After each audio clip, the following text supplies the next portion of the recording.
Hello बच्चों, this is our second video about coordinate geometry and इसमें we are going to explore some new topics and we are also going to revise some of the topics that we did in the last video or in the last class. So before we move to new topics or new concepts, there is a small revision exercise for all of you. आपको simple there are two questions on your screen. Basically आपको दो चीजें करनी है. पहले तो you have to mark x axis and y axis. आपको एक कार्टेशियन प्लेन में दो लाइन ड्रॉ करनी है and you have to mark which one is the x axis and which one is the y axis. And उसके बाद आपको ये पॉइंट्स प्लॉट करने हैं. There are total 10 points A to J. There are 10 points. आपको ये 10 points अपने notebook में प्लॉट करने हैं. तो बच्चों अगर आप ध्यान से देखो, इन पॉइंट्स की एक बहुत खास बात है कि ये पॉइंट्स में जो नंबर्स हमको मिले हुए हैं वो बहुत बड़े बड़े नंबर्स मिले हुए हैं. For example point A is -10, 40. इसमें 40 हमको प्लॉट करना है. वेयर अगर हम स्क्रीन में देखो तो हमारे पास नंबर लाइन तो सिर्फ 7 तक है. तो यू मस्ट बी वंडरिंग कि भैया 40 तक प्लॉट करना है तो मैं कितने बड़े पेपर में ये कार्टेशियन प्लेन ड्रॉ करूं so that I'm able to plot 40 वाला point on my screen or on my paper. तो उसके लिए I just wanted to give you a hint or a suggestion कि when we have such big numbers on our question, we don't actually write 1 2 3 4 5 6 7. It is not necessary always to write 1 2 3 4 5 6 7. जैसे अगर आप देखो यहाँ पे सारी 10 के multiples में 10 20 30 40 ये 10 के मल्टीपल्स हैं. तो आप यहाँ पे अपनी कार्टेशियन प्लेन में इसको 10 20 30 40 50 60 70 ऐसे भी लिख सकते हो. सिमिलरली हर जगह आपको एक जगह आपने चेंज किया तो आपको हर जगह चेंज करना पड़ेगा. ऊपर भी 10 20 30 एंड सो ऑन. नीचे भी -10 -20 -30 -40 -50 and so on. And on the left side as well, -10 -20 -30 -40 -50 -60 and -70. अब आपने ये कर दिया. अब आपको प्लॉटिंग बहुत इजी हो जाएगी. अब आप प्लॉट कर सकते हैं कि -10 और 40 का है, -20 और 40 का है, all of that. X axis and Y axis बच्चों अगर अभी तक आप लोगों ने नहीं किया तो x axis will be this axis, the horizontal one. This will be your y axis. Now you can pause the video for 5 to 10 minutes and you can complete this revision exercise in a notebook before you move forward. I will move forward at this moment of time. So, बच्चों, coming to what are we going to learn in this particular video?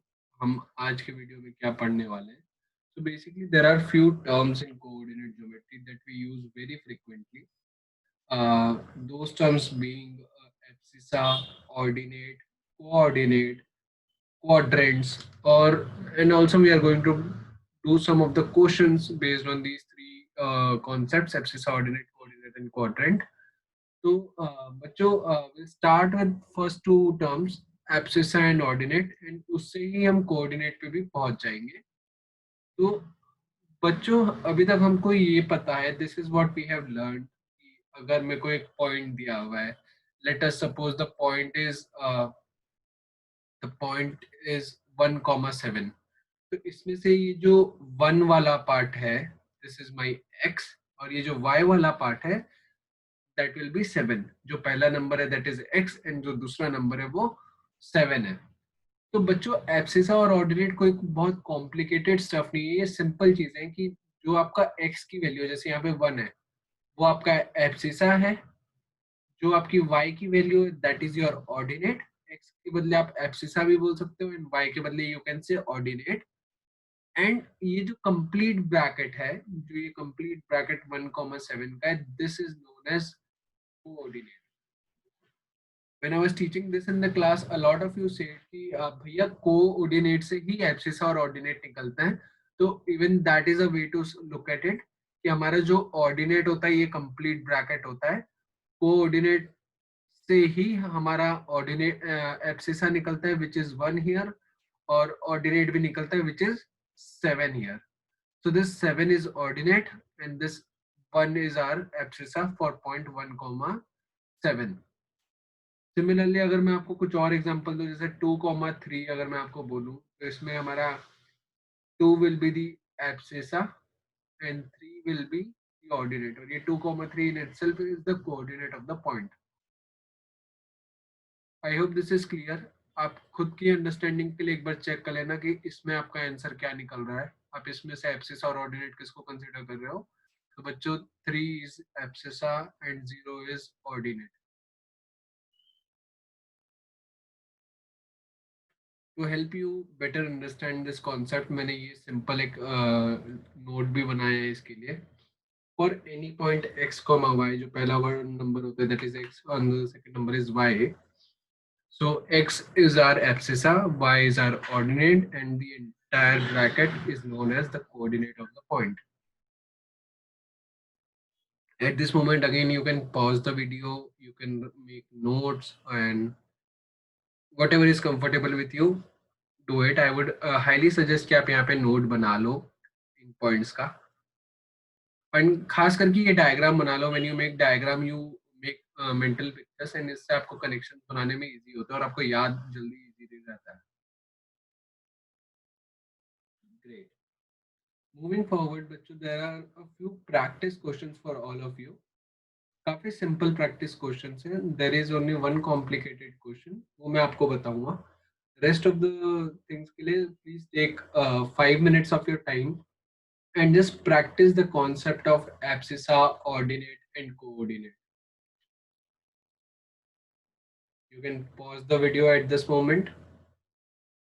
You can write down all the questions and then you can solve it and then you move forward.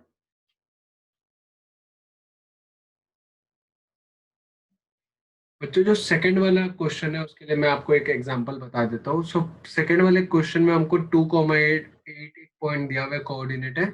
तो उसका abscissa 2 तो है, हमको find out करना है उसका ordinate क्या है। तो इसका ऑर्डिनेट होगा 8।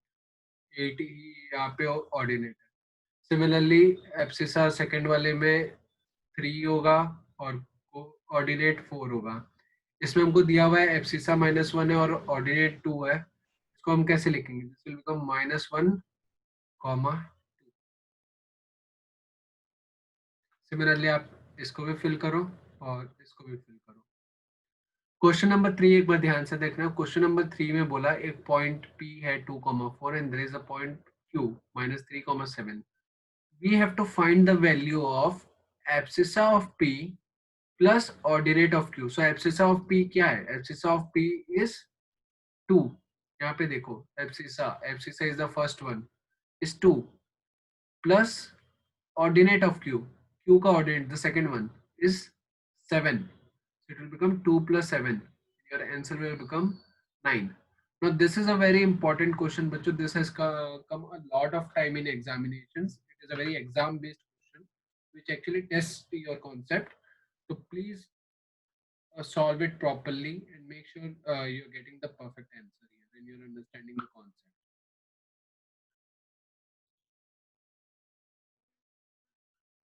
Great. Let's move forward, बच्चों. Uh, Now we'll come to the discussion of quadrants. What are quadrants?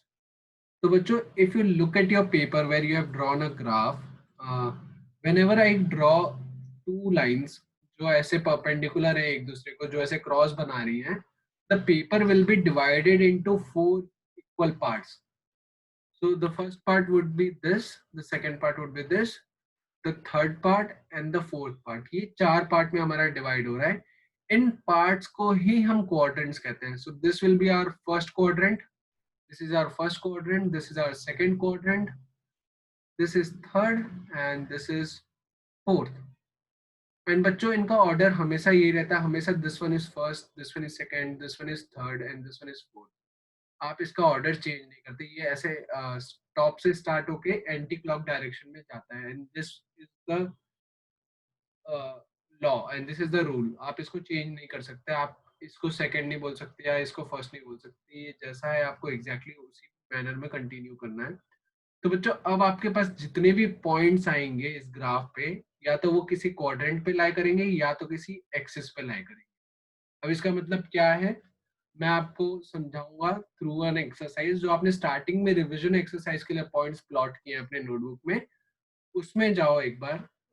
This exercise which I am referring to, ये वाली एक्सरसाइज में आपने ये पॉइंट्स प्लॉट किए होंगे। तो आप इसमें से चेक करके बताओ कि इनमें से कौन सा पॉइंट कौन से क्वाड्रेंट में लाई करता है। यहाँ आपके रेफरेंस के लिए मैं लिख दे रहा हूँ, this is first, this is second, this is third and this is fourth.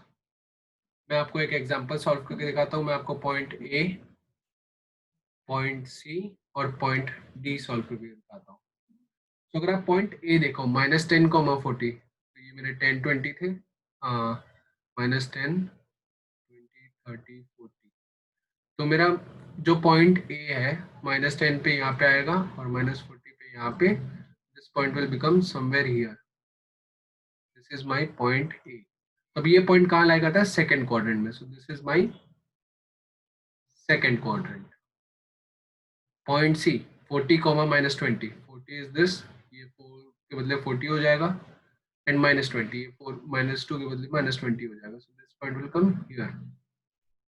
This is point C and if you see this is fourth quadrant, तो मैं यहाँ लिखूंगा फोर्थ क्वाड्रेंट। पॉइंट डी, 0, 20, तो ये 0 और 20 ये इस एक्सिस पे लाई कर रहा है ना। ये ना सेकंड में है, ना फर्स्ट में है, ना थर्ड में, ना फोर्थ में, ये वाई एक्सिस पे है। मैं इसको लिखूंगा the point lies on Y axis. Similarly आप बाकी पॉइंट्स के लिए कीजिए एंड बताइए कि बाकी पॉइंट्स कहाँ लाई करते हैं। क्या वो किसी कोऑर्डिनेट में लाई करते हैं, या वाई एक्सिस पे लाई करते हैं, या एक्स एक्सिस पे लाई करते हैं। You can again pause the video to do this. I'll move forward.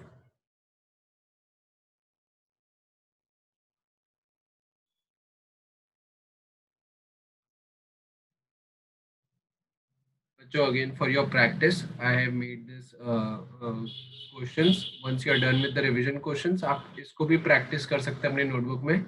Points plot कीजिए and check करके बताइए कौन से coordinates पे या axis पे ये lie करते हैं। You can you do both the questions. You can do and also बच्चों, while you are doing this, एक बार ये सोचना कि कितना टाइम लग रहा है आपको ये फाइंड करने में। अगर मैं आपको बोलता हूँ कि find the coordinate of a particular point, आप ऐसे ग्राफ ड्रॉ करके प्लॉट करके आपको कितना टाइम लग रहा है, एक बार इसके बारे में सोचिएगा। And now you can pause the video and complete this question.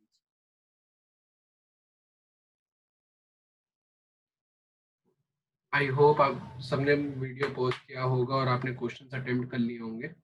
तो बच्चों, अगर आपने सोचा हो टाइम के बारे में, यू मस्ट हैव थॉट कि भैया ये बहुत ज्यादा टाइम लग रहा है हमको ये सॉल्व करने में। पहले ग्राफ बनाओ, फिर मार्किंग वार्किंग करो, फिर पॉइंट्स बनाओ, फिर देखो कि फर्स्ट सेकंड थर्ड फोर्थ कौन सा क्वाड्रेंट है, फिर ये बहुत टाइम लग रहा है। तो बच्चों, there is a shortcut method to do the same, but because हमने बहुत सारे कॉन्सेप्ट्स ऑलरेडी पढ़ चुके हैं, मैं जो शॉर्टकट मेथड है वो आपको नेक्स्ट वीडियो या नेक्स्ट क्लास में बताऊंगा। तब तक आप एक बार अच्छे से प्रैक्टिस कर लो कि what is abscissa, what is ordinate, what is quadrant and what is coordinate. In case you have any kind of doubt in this, you can always reach out to me on my personal number on WhatsApp and we can discuss कि आपको क्या doubts है। Thank you.